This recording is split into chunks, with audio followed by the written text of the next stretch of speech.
tema de garantías abiertas y garantías cerradas, yo estuve viendo cómo lo abordaban los manuales de obligaciones y confirmé algo que intuía, que es la complejidad para explicarlo. Porque en realidad es un tema propio de los derechos reales más que de las obligaciones. ¿Sí? A ver, está claro que tienden a asegurar una prestación principal, pero es un instituto que, así como lo cuentan en los libros, pareciera que fue algo que estuvo siempre en nuestra legislación, y en realidad es algo que apareció regulado con el nuevo Código Civil y Comercial. En realidad, podríamos decir digamos, abordar la cuestión desde dos puntos de vista. Uno, podríamos decir, en realidad no corresponde hablar de garantías abiertas o cerradas, sino que el uso correcto sería derechos reales de garantía cerrados o derechos reales de garantía abiertos o de máximo. Cualquiera de las de máximo y abiertos son sinónimos.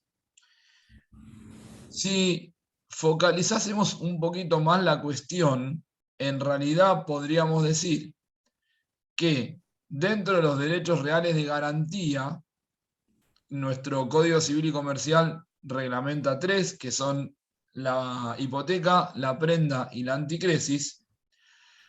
Lo que se vincula o donde tiene casi absoluta aplicación esta idea de garantías cerradas y garantías de máximo es en la hipoteca. Sin embargo, el Código Civil y Comercial no se encarga de regular expresamente la situación en materia de hipoteca, sino que lo regula dentro de la parte general de los derechos reales de garantía. Si quieren, específicamente en el artículo 2189. Y hago esta salvedad.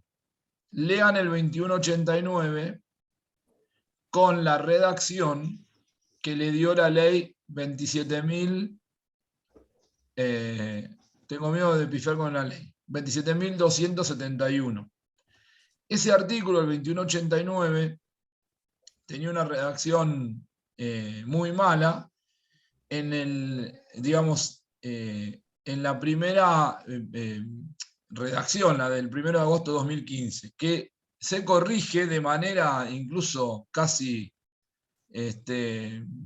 subrepticia en septiembre de 2016 a través de la ley, porque en realidad la ley 27271 es la ley de los créditos UBI, y ahí se dieron cuenta del error que tenía el 2189. O sea que no lean el 2189 de acuerdo a la redacción original, sino con la reforma.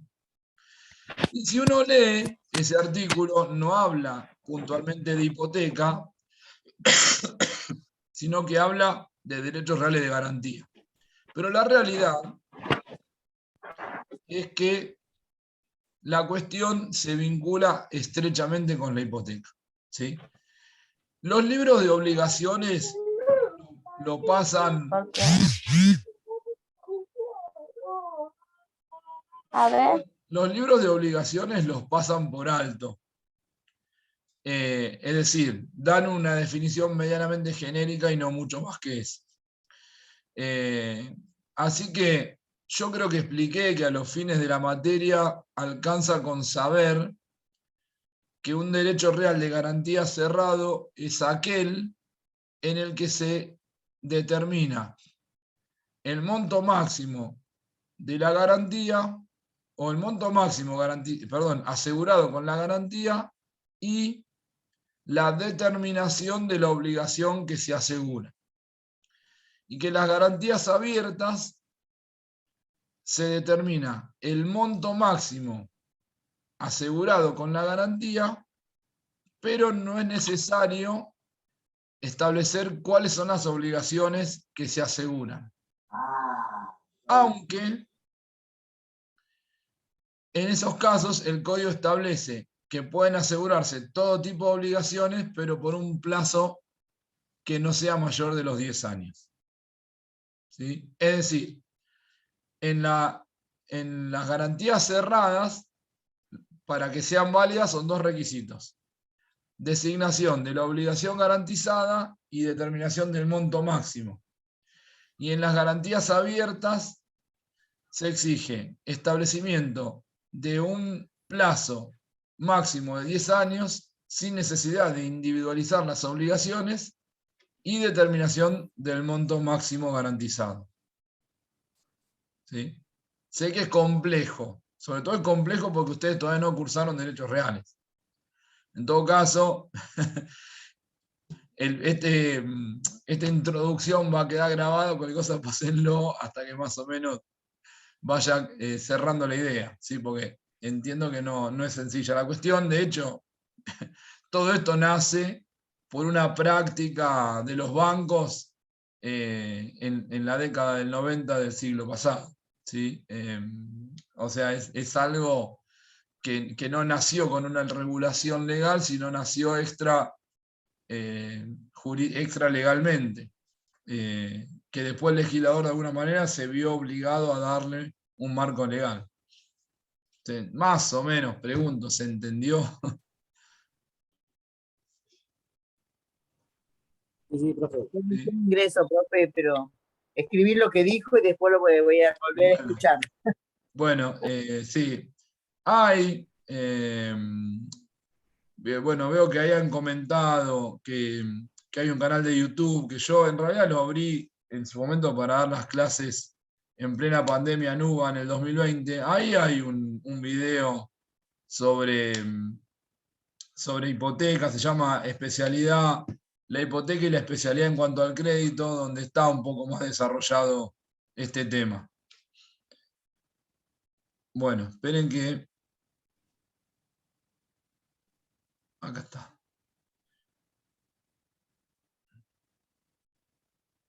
Bueno, a ver, se ve, sí.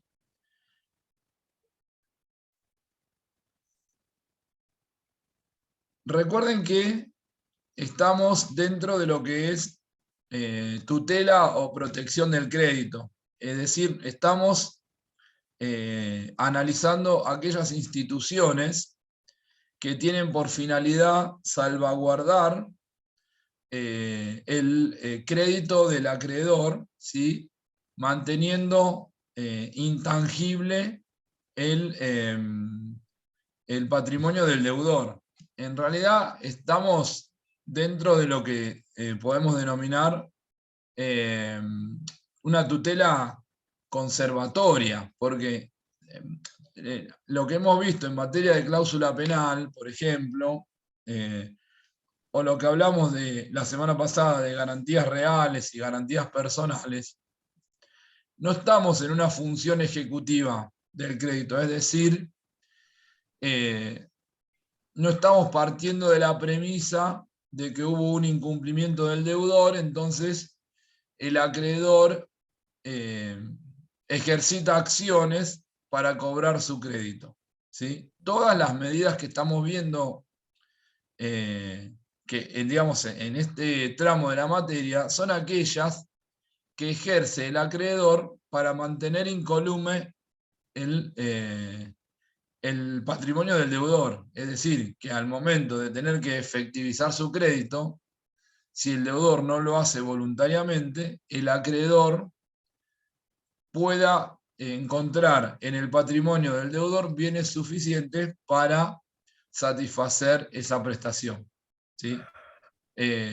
Por eso, que cuando hablamos de la cláusula penal, lo pensamos en términos de una medida de prevención o de coerción para el deudor de saber que si no cumple, las consecuencias del incumplimiento son más gravosas que si no existiera la cláusula penal, ¿sí? O en el término de las garantías reales, una hipoteca, una prenda, una anticresis, la consecuencia es que, bueno, si el deudor no cumple, hay un bien afectado específicamente a asegurar su cumplimiento futuro. Lo mismo pasa, ¿por qué digo todo esto? Porque hoy vamos a seguir en esta línea, ¿sí? Ahora cuando veamos acción subrogatoria y después cuando veamos simulación, vamos a ver que la finalidad es esta, no es que el acreedor reciba el bien del patrimonio del deudor, sino que lo que hace el acreedor con estas acciones es lograr que el patrimonio del deudor se mantenga inalterable, de manera tal que al momento de tener que forzar una ejecución, encuentre en el patrimonio del deudor bienes que permitan atender su prestación, ¿sí? Bueno, una de las instituciones que están pensadas en este sentido es la acción subrogatoria, ¿sí? Hay que, digamos, ustedes, si bien es en otro ámbito, ya han visto qué es esta idea de subrogar, ¿no? Que es posicionarse en el lugar de otro. En el caso del pago por subrogación, esa subrogancia tenía que ver con que el tercero que pagaba quedaba posicionado en la figura del acreedor. Acá, digamos, la cuestión es totalmente distinta, pero la noción de subrogación tiene esa misma idea, es posicionarse en el lugar de otro, ¿sí?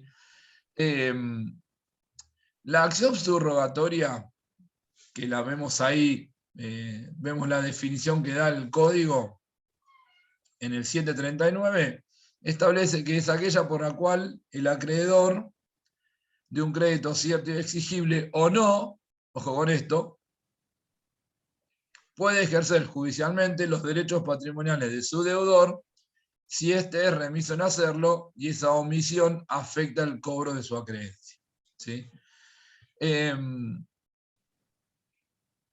Es, digamos, dos aclaraciones previas con relación a la acción subrogatoria. Primero, es una acción que se utiliza para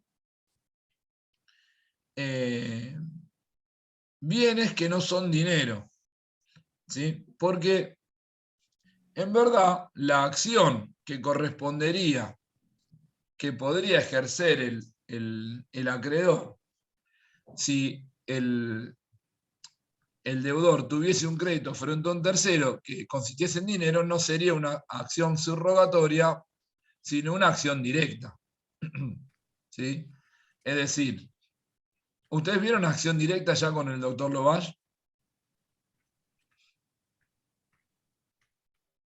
No, todavía no. ¿Todavía no? Todavía no. Bueno, la acción directa es aquella en donde el acreedor ejerce contra un deudor de su deudor una acción mediante la cual obtiene el cobro directo de su crédito, ¿sí? Es decir, B le debe a A 100.000 pesos y a su vez B tiene un crédito contra C por 200.000 pesos. La acción directa faculta a exigir el cumplimiento de la prestación a C hasta el monto de lo que B le debe a A. Es decir, que por eso se llama acción directa, porque A directamente acciona contra C y C le debe entregar a A los 100.000 pesos que B le debía a A, ¿sí? Entonces, teniendo esa acción en materia de dinero, no tienen, digamos, la acción subrogatoria, ahí no viene a cumplir, digamos, no serviría, porque hay una acción específica para ese asunto. La acción subrogatoria en realidad está pensada para otro tipo de bienes. Por ejemplo, el deudor compró un inmueble y el vendedor no le entrega la cosa, ¿no? Bueno, ¿por qué le serviría al acreedor que ese inmueble ingrese al patrimonio del deudor? Y bueno, porque incrementa su patrimonio y de esta manera, digamos, disminuyen las posibilidades de insolvencia del deudor, ¿sí? Si B, por ejemplo, no entablara la acción pertinente contra el vendedor para que le entregue el inmueble, A podría subrogarse en la posición de B y ejercer la acción de cumplimiento de contrato contra el vendedor para que le entregue el inmueble. ¿Sí? ¿Se entiende esta idea?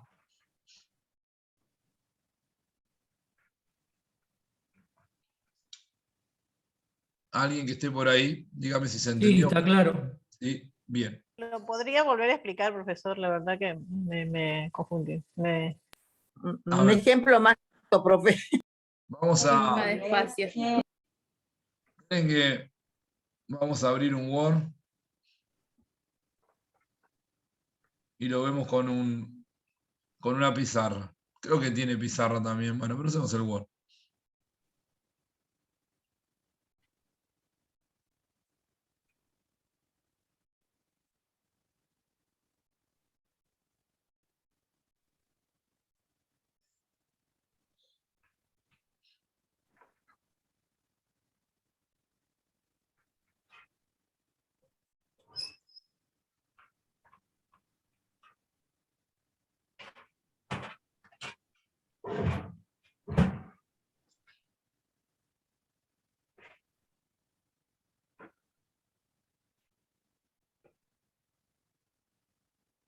Paciencia. Ya vale.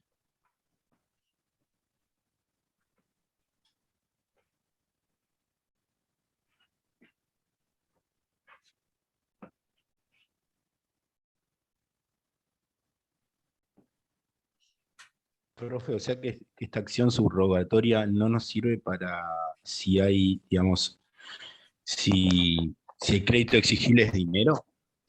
Y no, porque tengo una acción, digamos, mucho más certera que esta.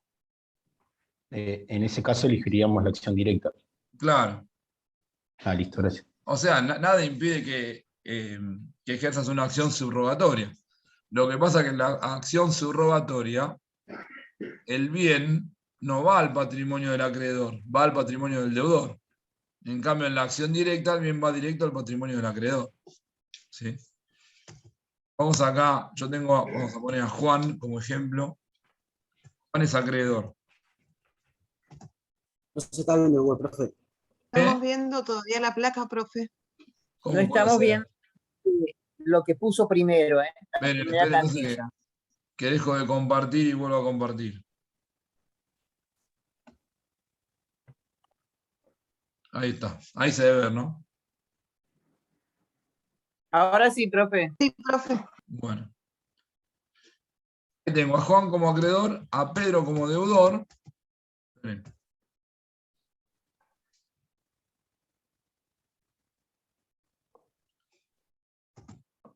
Y Pedro, a su vez, es acreedor de un tercero. ¿Sí? Vamos a ponerle María. María es deudora ¿de quién? De Pedro. Entonces, Juan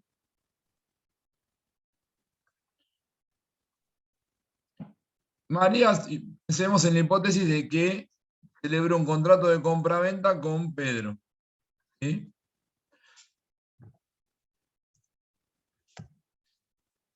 En virtud del cual le tiene que entregar a Pedro un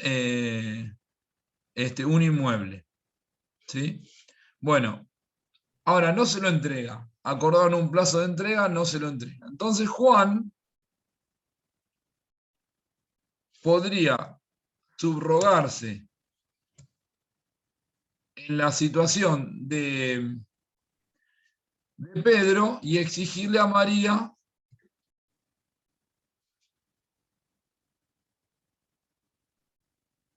y exigirle a María la entrega del inmueble. ¿Sí?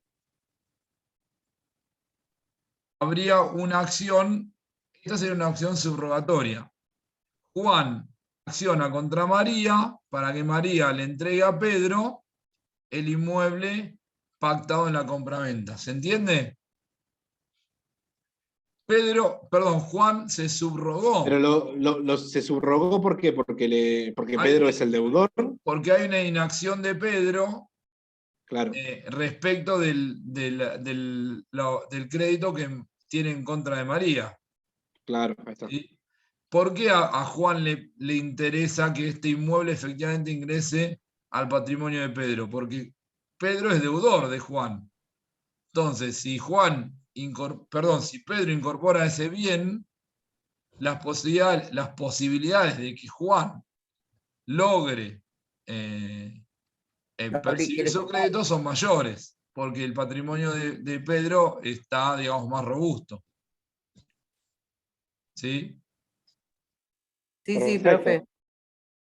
Entonces, esa es la idea de la subrogación. Ahora, en este caso, el bien no va directo de manos de María a Juan, va a manos de Pedro. Después Juan eventualmente tendrá que ejercer las acciones derivadas de la obligación que existe entre estos dos y verá si eventualmente, no sé, por ejemplo, embargará y subastará el inmueble para cobrar el crédito que tiene. ¿Se entiende, no? Esa es la idea de la Perfecto. acción subrogatoria. Genial, profe. Profesor, una pregunta. Sí. ¿No es necesario que esté en mora el deudor? No.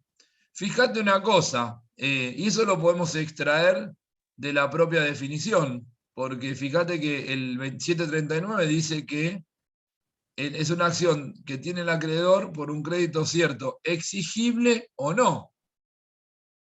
Exigible o no quiere decir que es un crédito cuyo vencimiento pudo no haber operado todavía. ¿Se entiende? Es tendiente a que no a que no se declare insolvente, ¿no? El deudor. Claro.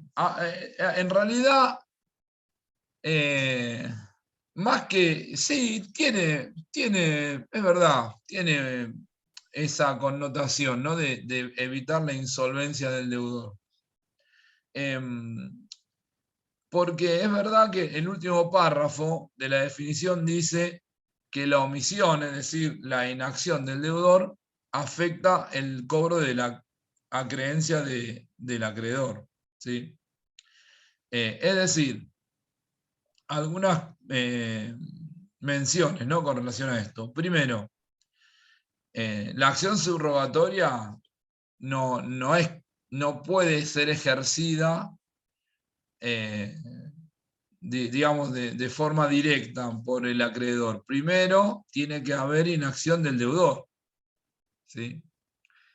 Segundo, tiene que haber intimación.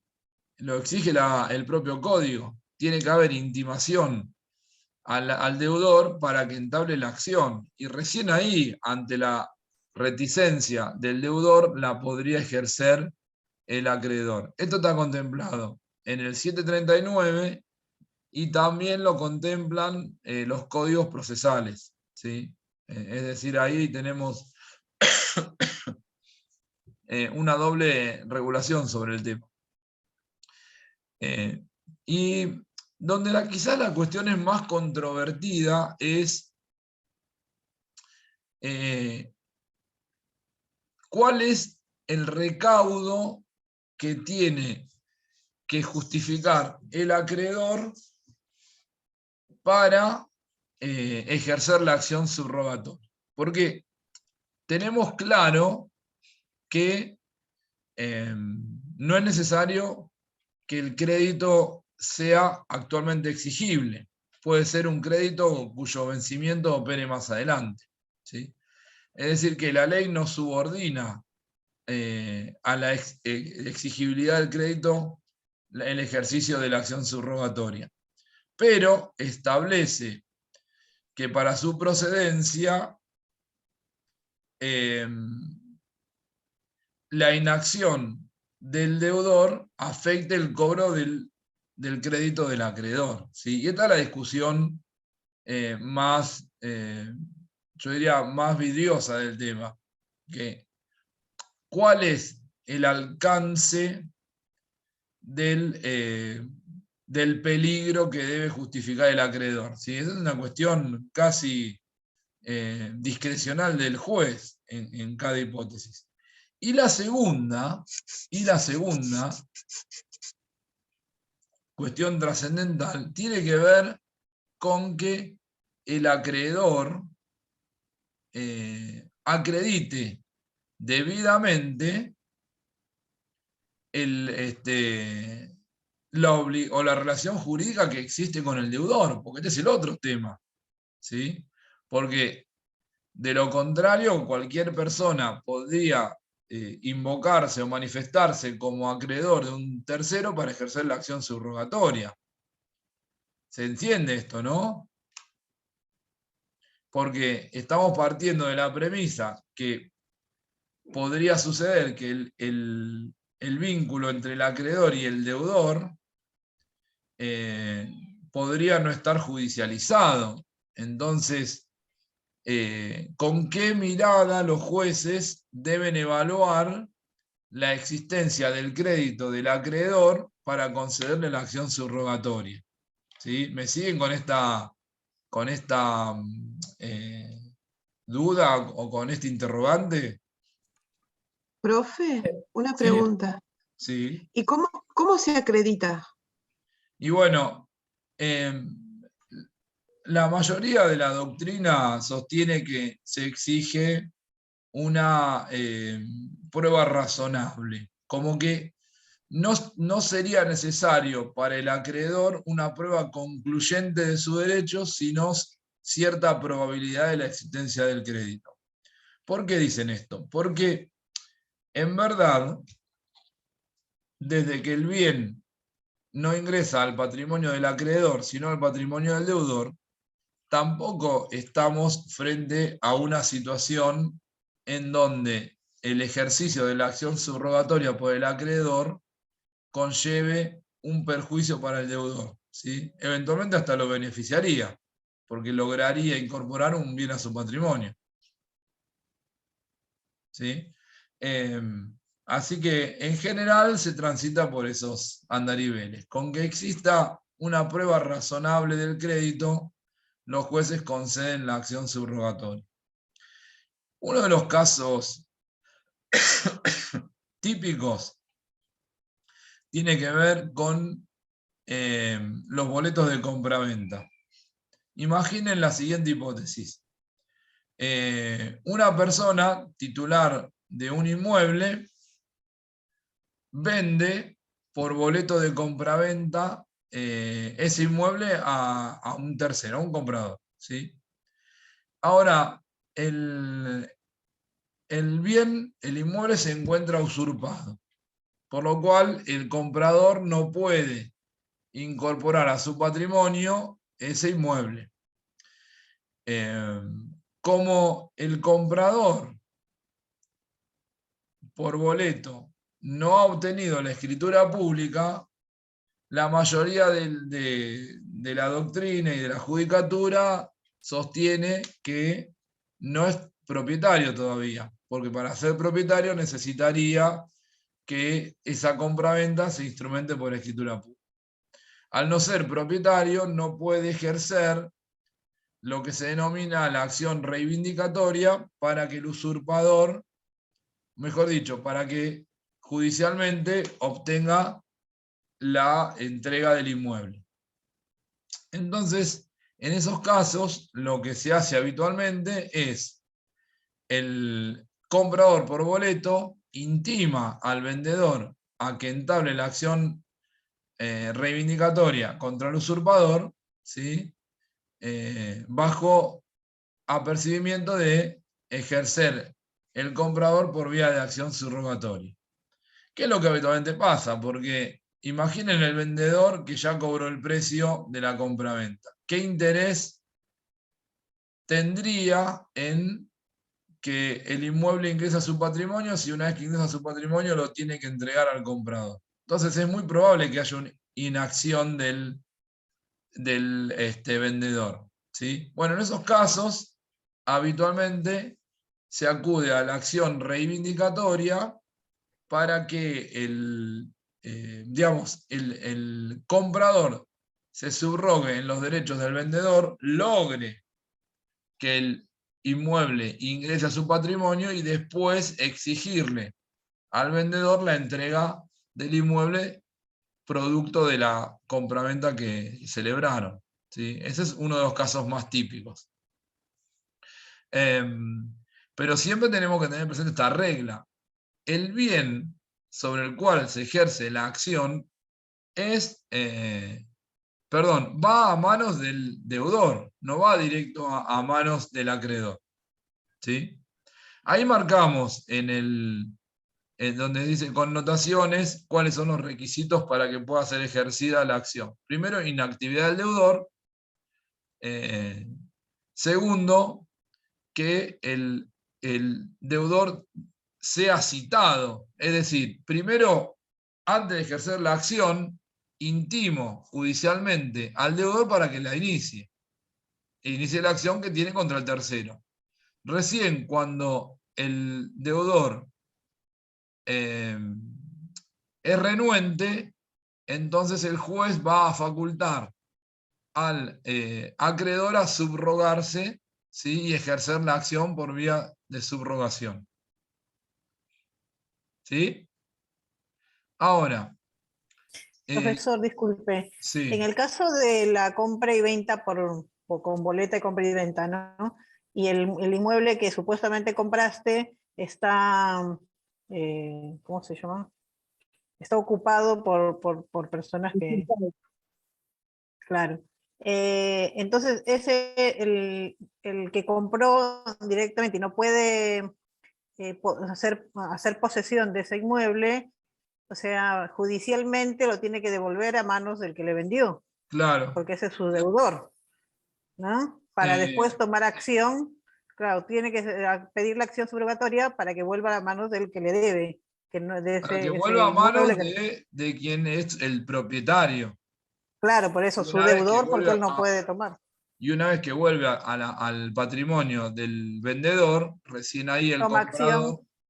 Toma acción para obtener el inmueble. Exacto. Bueno, vamos a hacer una cosa, queda menos de un minuto, así que cerramos acá y nos volvemos a conectar, ¿les parece? Perfecto. Está bien, profe. Sí, sí.